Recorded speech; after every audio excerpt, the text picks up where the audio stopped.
NDA का चेहरा CM Nitish Kumar होंगे, ये तय हो गया है। आज सीटों के बंटवारे को लेकर बात करने के लिए बीजेपी अध्यक्ष जेपी नड्डा पटना पहुंच चुके हैं। नीतीश से बातचीत के बाद नड्डा ने कहा कि बिहार में बीजेपी और लोक जनशक्ति पार्टी नीतीश कुमार के नेतृत्व में चुनाव लड़ेगी।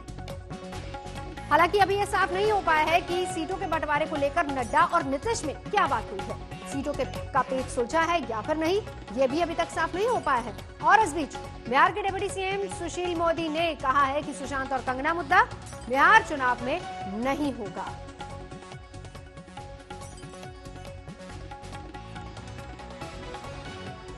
चित्रा त्रिपाठी हमारे साथ इस वक्त जुड़ चुके हैं। चित्रा, कुछ खबर मिल पा रही है सीटों को लेकर, क्या फॉर्मूला तय हुआ? हालांकि ये कहा जा रहा है कि नीतीश के चेहरे पर चुनाव लड़ा जाएगा।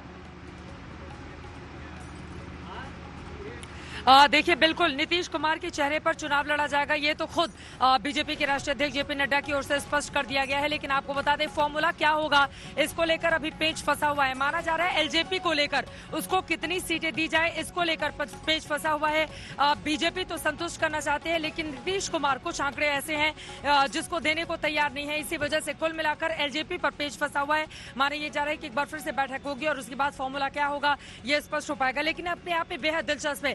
देखिए, जब इस वक्त हम बीजेपी दफ्तर पटना में मौजूद हैं, यहाँ के कार्यकर्ता कहते हैं कि अब तो हमने मेहनत करके बराबरी कर ली है, तो ऐसे में नीतीश कुमार की जेडीयू आखिर हमसे ज्यादा पे क्यों लड़ेगी, हम बराबरी पर लड़ेंगे। इस तरह के नारे आज दिन भर हमने आज तक पर दिखाई हैं। तो सवाल ये भी है, क्या बीजेपी और जेडीयू बराबर बराबर सीटों पर चुनाव लड़ेंगे या फिर जेडीयू को हमेशा की तरह बीजेपी ज्यादा सीटें देगी? क्योंकि इसके पहले लगातार 2005-2010 में हम सब ने देखा कि जेडीयू ज्यादा सीटों पर लड़ती रही है। लेकिन इस बार क्या 2019 वाला ही फॉर्मूला जो 17 सीटें बांटी गई थी लोकसभा की, वैसा ही होगा? मुझे लगता है आज शाम तक हो सकता है क्लैरिटी हो जाए। लेकिन सबसे ज्यादा चिराग पासवान का जो रुख है, जिस तरह से वो नीतीश कुमार के ऊपर अग्रेसिव है, एक उसको लेकर और दूसरा कितनी सीटें उनको दी जाए, एलजेपी को कितनी सीटें दी जाए, इसको लेकर पेच फंसा हुआ है और उस पर कोई भी फाइनल फैसला अब तक हो नहीं पाया है। नवजोत, ये बड़ी खबर, बिल्कुल ये बड़ी बात है, कोई फैसला हो नहीं पाया। लेकिन चित्रा रहिए हमारे साथ, चिराग पासवान इसको लेकर क्या कह रहे हैं वो भी सुन लेते हैं जरा।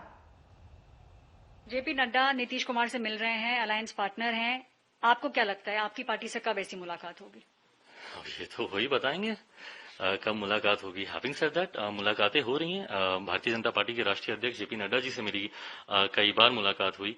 आदरणीय गृह मंत्री अमित शाह जी से मेरी फोन पे बातचीत हुई है। संभवतः उम्मीद करता हूं कि आज जनता दल यूनाइटेड गठबंधन में बड़ा दल है और प्रोटोकॉल भी ये कहता है कि उनके साथ जरूर पहले बातचीत हो जानी चाहिए और उसके बाद उम्मीद करता हूं कि हम लोगों के साथ भी बातचीत होगी। एक आखिरी सवाल, आपने अभी बोला कि कई मुद्दे हैं बिहार चुनाव में, तो क्या आपको ऐसा लगता है कि अगर नीतीश कुमार की बात करें या पार्टी की बात करें उनकी, तो कहीं ना कहीं डेवलपमेंट को लेके काफी कमियां रही हैं पिछले 5 सालों में? डेफिनेटली यस, चीजें बहुत बेहतर हो सकती थी। 15 साल से आप हमारे प्रदेश के मुख्यमंत्री हैं। 15 साल एक बहुत लंबा समय होता है किसी भी प्रदेश के स्वरूप को पूरी तरीके से बदलने में।